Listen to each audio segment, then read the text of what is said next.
In the gleaming, ceaseless pulse of a neon-lit city, high above the cacophony of horns and sirens, lived 34-year-old Adrian Novak, a man as solid as the concrete beneath his boots.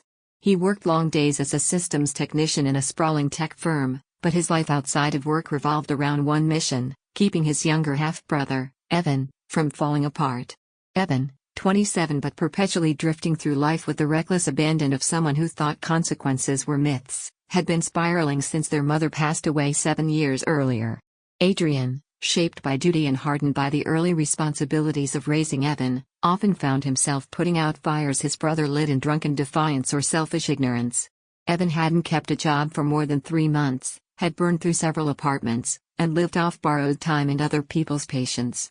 Most recently, he'd taken up residence in a loft that Adrian funded monthly, just another line item in his stretched-out budget.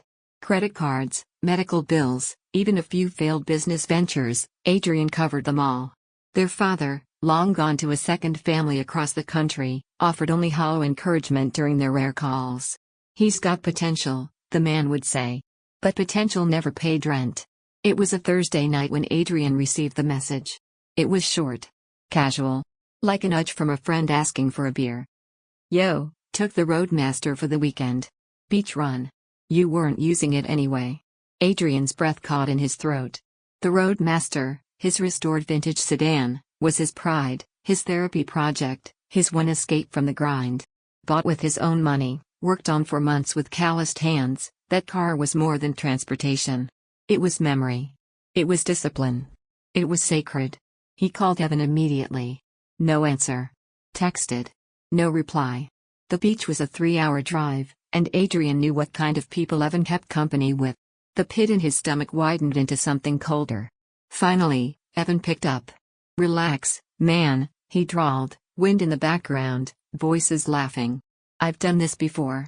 The car's safe. You're always so uptight." Adrian's voice was tight, controlled. "You have no right, Evan.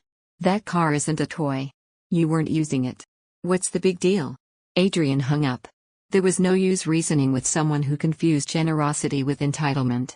3 days later, the call came at 3:13 a.m. The voice on the other end was hoarse, broken. "Adrian. It's bad. The car, it's gone. Gone." He didn't register the rest of Evan's rambling confession: the storm that hit the coast, the street race he wasn't supposed to be in, the bend he misjudged, the sound of metal folding into a tree. All Adrian saw was a dream crumpled in a ditch. "Just tell the cops it was yours," Evan pleaded. "Say I had permission.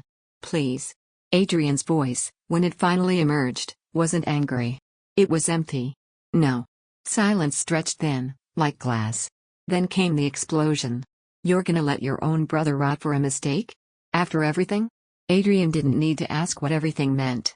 It meant the years of late-night rescues, hospital runs, and credit card payments. It meant Adrian being the net that caught him every single time he fell. But this time, there was no net. "You stole from me, Evan," he said, voice trembling. "This isn't a mistake. It's a choice. And now you live with it." He ended the call and dropped his phone onto the nightstand. The city outside continued to hum, unaware that something inside Adrian had shifted irreversibly. He sat in silence, staring out the window, unsure if he felt grief, relief, or something in between. The next morning, messages flooded in. Their father sent a voice note laced with disappointment. Adrian's uncle sent scripture about forgiveness. Cousins he hadn't spoken to in years chimed in, calling him cruel. "You're his rock," one cousin texted. "Don't abandon him." But Adrian had finally realized, a rock wasn't supposed to carry the weight of another person's recklessness. Especially not alone. Then came the final blow. The police knocked. Evan had filed a report. Stolen vehicle. Abandonment at the scene. Threats. The same voice that had pleaded with him now claimed Adrian had taken the car, wrecked it, and left Evan to deal with the fallout. Adrian stood in his doorway, numb, as the officers asked for proof of ownership. He gave it to them. He showed them the messages. And still, the betrayal stung more than the legal mess. At the station, under the buzzing lights, Adrian told his story. "He took the car. I didn't give permission. He crashed it. Then he asked me to lie." The officer asked, "Do you want to press charges?" Adrian stared at the folder of Evan's statement, the lies, The twist of reality, the signature of a brother who once used to cling to him after nightmares. The same brother who now painted him as a criminal. Yes, Adrian said. And he meant it. For the first time in decades, Adrian chose himself. Adrian had never filed charges on anyone in his life, let alone his own brother. But after walking out of the precinct that rainy afternoon, he didn't feel regret. He felt cold. Not cruel, just clear. Something in him had snapped, or maybe it had finally settled. For years, he'd been the emotional and financial crutch for Evan. Now, he was done being a prop in someone else's tragedy. By the next day, the chaos began. His phone buzzed non-stop, calls, texts, voicemails. His uncle called him a disgrace. A few family friends sent voice messages about the bond of blood. Even his father, who had never been around enough to have an opinion, now had one. "You're breaking the family apart, Adrian. This is not what your mother would have wanted." Adrian nearly laughed out loud at that. Where was this family when Evan overdosed in a parking lot 3 years ago? Who paid the rehab bill? Who picked up Evan after he got fired from 3 bartending gigs in a row? Not his father. Not his aunts. Him. The silence that followed after he stopped answering calls was almost worse than the noise. Almost. Then came the next explosion. 3 days later, a new number called. It was Hamilton Grant Enterprises, Evan's employer. Adrian blinked at the name. Evan had worked there for barely 6 months, a customer support job he claimed was beneath him but kept for the benefits. Now, they were calling Adrian. The woman on the line, a composed voice named Kara Belmont, introduced herself from the Human Resources Department. "Mr. Novak, we've been informed of an ongoing criminal investigation involving your brother. He listed you as a personal reference on his file. We're required to verify." "You mean the grand theft auto charge?" Adrian interrupted flatly. There was a pause on her end. "Yes, that would be the one. He took my car without permission. Crashed it. Filed a false report. Tried to get me arrested." "Understood. That's all we needed. Thank you." The call ended. Adrian stared at the screen for a long time. It didn't take long for Evan to find out. The first message came an hour later. Then another. Then 10 more. He left voicemails filled with rage and panic. "You ruined my life, Adrian. They fired me. You happy now?" Adrian didn't respond. But he listened. In the 4th voicemail, Evan's tone changed. Less fury, more fear. "I'm screwed, man. My apartment's 3 months behind. If I don't pay by Friday, I'm out. I don't have anywhere to go." Then came the pleading. "You've always had my back, bro. Don't do this now. Please." Adrian knew that voice. It was the same one Evan used when they were kids and he wanted to avoid getting grounded. The same one he used when he begged for another chance in rehab. It wasn't sincerity, it was survival instinct. Evan was great at crying just enough to make people feel guilty, even if the tears were tactical. So when Evan showed up outside Adrian's building the next morning, he wasn't surprised. What did surprise him, though, was how different Evan looked. His eyes were sunken. His clothes wrinkled. No gel in his hair. He didn't carry that cocky swagger he usually wore like cologne. He looked defeated. "You can't just leave me out here, man," Evan muttered. "I'm your brother." Adrian didn't invite him inside. "I'm not your exit strategy," Adrian replied. "I said I'm sorry." "No, you said you needed help. That's not the same thing." "I was scared," Evan shot back. "The cops were blaming me. I panicked." "You lied. You made me the villain. You could have just let it go." "Could've. Didn't. Because that's not love anymore, Evan. That's slavery." Evan's face twitched. "So what? You want me homeless? You want me to crash and burn just to prove a point?" Adrian hesitated. Then, calmly, he answered, "Yes. Because until you do, you'll never change." Evan recoiled like he'd been slapped. Adrian didn't slam the door this time. He just walked away. The echo of his footsteps down the hall was louder than any shout. Over the next week, Adrian blocked Evan's number. Blocked his father's too. He packed up his apartment. Signed the lease on a smaller place across the city, away from memories and obligations. But Evan didn't go quietly. 3 days later, a video surfaced on social media. Evan, standing outside Adrian's building, yelling to anyone who'd listen. Claiming Adrian was abusive. That he'd been abandoned. "This man doesn't care about family," he shouted to the phone camera. He let me starve. He let me lose everything. Adrian watched the clip once, then turned it off. His co-workers asked questions. Some neighbors whispered. But he said nothing. Let them wonder. Let them speculate. Because for the first time in his life, Adrian wasn't explaining himself to people who didn't earn his honesty. Then, a surprise came in the mail, a notice from the city. Evan had filed a small claims case for emotional damages. Adrian stared at the document in disbelief. He wanted to laugh. He wanted to scream. He wanted to cry. But all he did was shred the notice and make a call to a lawyer. Let it go to court, he thought. Let it all come out. Sometimes the only way to bury a lie is to drag it into the sunlight. That night, Adrian sat on the floor of his half-packed apartment. A box of old photos rested on his knees. One of them showed Evan as a kid, maybe 9 or 10, grinning with a popsicle in his hand. That kid. That version of his brother was long gone. And maybe, just maybe, that's what hurt the most. But grief wasn't a reason to stay in a burning house. Adrian stood up, closed the box, and stacked it with the rest. Tomorrow, he'd finish moving. Tonight, he was done mourning. Adrian settled into his new apartment on the outskirts of the city, a smaller, quieter space with less square footage and more peace. No more late-night calls from Evan. No more drive-by visits. No family knocking at his door with guilt-laced demands. He unpacked his boxes slowly, deliberately, building a life that was his and his alone. But the silence had a way of creeping in. Even as the sun filtered through his windows and he sipped coffee without checking his phone first, a small voice inside him kept whispering, "You're alone now." It was true. His father hadn't contacted him since the last blow-up over Evan's job loss. Not a word.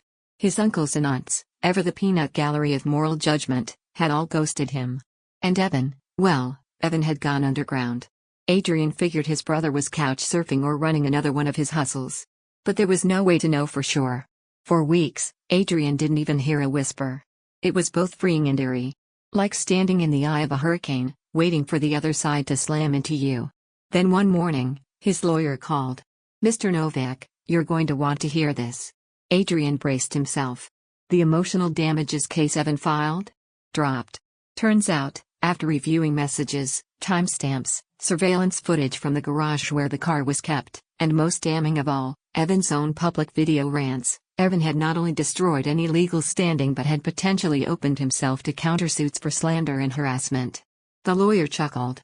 He nuked his own credibility on social media. "I haven't seen someone self-sabotage this thoroughly in years." Adrian didn't laugh. He just nodded. "Thanks for the update." But something strange happened after that. Instead of celebrating, Adrian felt heavy. Not guilt. Not sadness. But something else. A strange ache that lived just behind the ribs. It was the feeling of watching a house you once lived in burn to ash, not regretting that it's gone, but still remembering what it looked like before the fire. 2 days later, Adrian got another unexpected call, this one from an unfamiliar number. "Mr. Novak, this is Officer Delgado with the local precinct. We have Evan Novak in custody. He listed you as his emergency contact." Adrian froze. "Custody?" The officer's tone remained neutral. "Trespassing. Disorderly conduct. Minor charges. He was intoxicated, caused a scene at a transit terminal. No property damage, but enough that he is being held until sober." "I'm not interested," Adrian said flatly. "He's not my responsibility." "I understand, sir. But I figured I'd let you know." Adrian ended the call, then sat there with the phone still in his hand. He wasn't going to the station. Not this time. 3 more days passed before the next knock on the door. This time it wasn't the police. It wasn't a lawyer. It was his father. Adrian opened the door to find Leonard Novak, older now than Adrian remembered him ever being, thinner, with a tightness in his face that looked like shame poorly disguised as concern. "I was in town," Leonard said. "Can we talk?" Adrian didn't move. "About Evan?" "Of course." Still, Adrian stepped aside. Not out of obligation, but curiosity. They sat at the tiny kitchen table, the air between them heavy. "He's in bad shape," Leonard said. "Lost his apartment, the car's totaled, can't hold the job. He's talking about going to stay in shelters." Adrian remained silent. "I get it," Leonard said quickly. "You're done. You've given him more than any brother would. But he's still your blood." Adrian leaned forward. "You know what I've realized, Dad? Blood isn't a pass. It's not a lifetime subscription to someone's resources. You weren't around. You left. I was the one who raised him. Leonard flinched. I didn't know how. No, Adrian replied. You didn't want to. Silence. He needs help, Leonard tried again. If he gets clean. He won't, Adrian interrupted.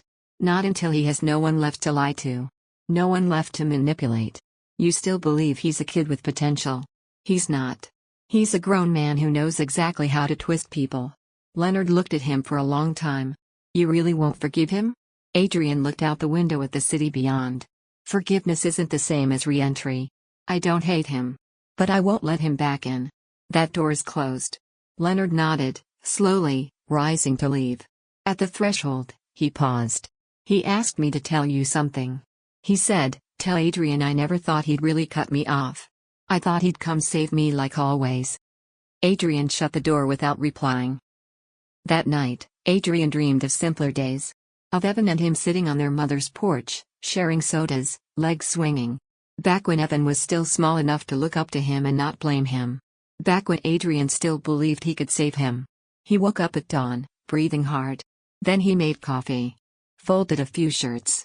Called into work. And kept moving forward. The storm was behind him now. And he had no intention of turning back. It had been nearly a month since Adrian shut the final door on Evan and the remnants of the family that once bound them. He had fallen into a routine, early mornings, long walks through the quieter neighborhoods, hours of focused work, and evenings spent in silence with books, music, or the occasional late-night talk with coworkers who knew nothing of the storm he'd survived. Peace had a strange flavor to it. It wasn't thrilling. It wasn't loud. But it was steady. It felt like a floor that didn't shift beneath your feet. Still, that steadiness wavered one evening when Adrian heard tires crunching outside his apartment. He peeked through the blinds. A rusted sedan idled by the curb, engine running too long. He knew, instinctively, who it was. The knock came 5 minutes later. Soft. Hesitant. Adrian opened the door. And there he was. Evan. But this wasn't the Evan who had swaggered through life. This version looked weathered, like someone who'd slept under bridges. His clothes hung off his frame. His hair was unwashed, his eyes bloodshot. A small duffel bag hung from his shoulder. No props. No performative tears. Just ruin. Hey, Evan whispered. Adrian stared at him, unreadable. I don't want money, Evan said quickly. I'm not here to stay. Adrian said nothing. I don't know. I thought I should come. See you. Before I left. Adrian crossed his arms. Left? Evan shrugged. Got a friend in another state. Says I can crash for a few weeks, maybe pick up work. Get clean. Try again. Adrian's eyes narrowed. Why now? Evan looked away. Because. I finally get it. What you said. About needing to fall. The silence hung between them like thick fog. You were right, Evan said softly. I always thought you'd catch me. Thought no matter how bad I messed up, you'd clean it up. You always did. You were the one thing I never had to worry about losing. Until I did. Adrian's expression didn't change, but his chest tightened. I blamed you, Evan continued. Said you were cruel. Said you ruined me. But you didn't. I did. Adrian felt the air shift. This wasn't manipulation. There was no tremble in Evan's voice designed to trigger guilt. No wide eyes. No theatrics. Just a man at the end of the rope, realizing he tied the knots himself. Why now? Adrian asked again, softer this time. Because I had to sleep on a bench last week, Evan said. Because I watched someone get arrested right in front of me and realized that could have been me. Because I finally understood what it means to be alone. Not the kind where people ignore your texts. The kind where no one even notices you exist. Adrian exhaled slowly. I'm not asking to come in, Evan said, eyes dropping. I just wanted to look you in the face. Tell you I'm sorry. Tell you I hope, someday, you can forgive me. If not now, maybe later. Adrian stared at him. Then nodded once. That's all I needed, Evan said. He turned and walked back to the sedan, engine still running. Adrian didn't stop him. Later that night, Adrian stood by his window, watching the street. Evan's car was long gone. There were no texts. No new voicemails. No tears left behind. Just space. That night, Adrian lay awake thinking about it. About whether this was the real change or just another prelude to the same pattern. Whether it even mattered. Then his phone buzzed. It wasn't Evan. It was his father. Just one message. "If you ever want to talk, I'm here." Adrian stared at it for a long time. Then set the phone face down. He wasn't ready. Maybe he never would be. The next morning, he opened his laptop, brewed a fresh cup of coffee, and sat on his patio as the sun rose over the city skyline. It was a new day. And he wasn't looking over his shoulder. Not anymore. It had been over 2 months since Adrian Novak made the hardest decision of his life, cutting off his brother, Evan. 2 months since the door closed with a quiet finality, not out of rage, but out of resolve. In that time, the world hadn't changed much. The city still buzzed beneath his apartment window. People still hustled to trains, honked at lights, argued in cafes, and moved on. But Adrian had changed. His mornings began with coffee, not chaos. His phone, once filled with emergencies and pleas, now remained eerily still. No one asking for cash. No one blaming him for another crisis. It was the kind of silence most people might find lonely. For Adrian, it was sacred. He used to think solitude meant failure, a sign that something had gone wrong. Now, he understood it could be a sign that something had finally gone right. He had started painting again. Just watercolors, nothing fancy. He didn't post the work. He didn't frame it. It wasn't for likes or approval. It was for himself. The act of creation, of reclaiming hours once devoured by Evan's disasters, gave him a sense of power he hadn't felt in years. His therapist, who he'd begun seeing quietly a few weeks prior, told him something that stuck. Sometimes you don't move forward by holding on. Sometimes you do it by letting go and not looking back.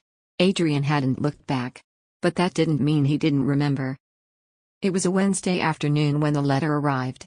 Tucked between a phone bill and a furniture catalog, it looked ordinary. No return address. Just Adrian in looping handwriting that immediately made his stomach tighten. He stared at it for a long time before opening it. The handwriting was unmistakable, Evans. No drama. No threats. No urgent underlines or accusations. Just ink on paper, written in slow, careful strokes. Adrian. I'm not sure you'll read this. I wouldn't blame you if you didn't. But I'm writing it anyway. Not to ask for anything. Not to beg. Just to speak. I don't know where I am, exactly. Not geographically, I mean mentally. Emotionally. Spiritually. But I know I'm not the same person I was the last time you saw me. I've spent weeks sitting with the weight of my choices. And for the first time, I'm not looking for someone else to carry them for me. You carried my mess for years.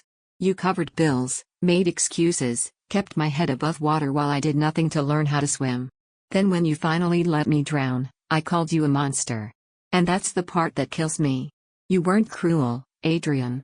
You were the only one who ever really loved me. But I didn't know how to receive love without mistaking it for a handout. I didn't understand boundaries. I didn't want to.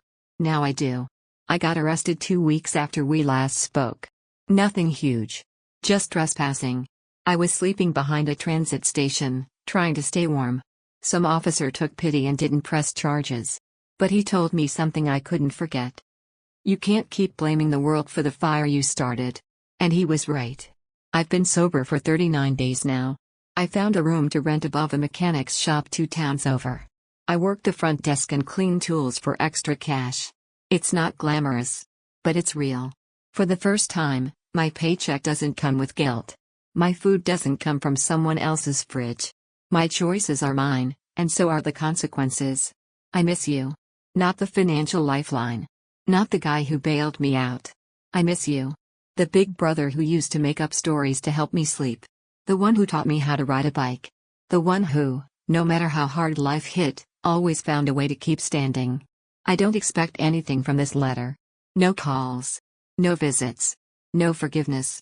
I just wanted you to know that the version of me who destroyed your car, lied to the police, and tried to turn our family against you, that version isn't in the driver's seat anymore. I'm still a mess. But I'm trying. Really trying. And if this is the last time I ever speak to you, I want to leave you with one thing. Thank you, for finally saying no. You didn't abandon me. You gave me the only real shot I ever had at figuring out who I was without using you as a crutch. I don't know if I'll ever earn a place in your life again. But I hope one day you'll think of me and smile instead of flinching. Evan. Adrian read the letter twice. Then 3 more times. Each sentence felt like a slow exhale, painful, but cleansing. He didn't cry. Not really. But his throat tightened. His fingers trembled slightly as he folded the letter back along its creases and placed it gently in the drawer where he kept old photos, sketches, and a watch that once belonged to their mother. He didn't call Evan. Didn't rush to forgive him. But he didn't hate him either. In that moment, Adrian finally understood the true power of boundaries. They weren't walls. They were doors with locks, and locks could be opened, but only when trust came with the key. Later that night, Adrian stepped onto his balcony with a cup of chamomile tea. The city lights blinked lazily beneath a half-clouded sky. The air smelled like rain was coming, but he didn't mind. He looked up at the stars, thought of the letter, and whispered into the wind. "I hope you make it, Evan. I really do. Not a prayer. Not a promise. Just a hope. For him. For both of them." And then, with a steady breath, Adrian turned and walked back inside. The door clicked gently behind him. And for the first time in years, he felt truly, completely free.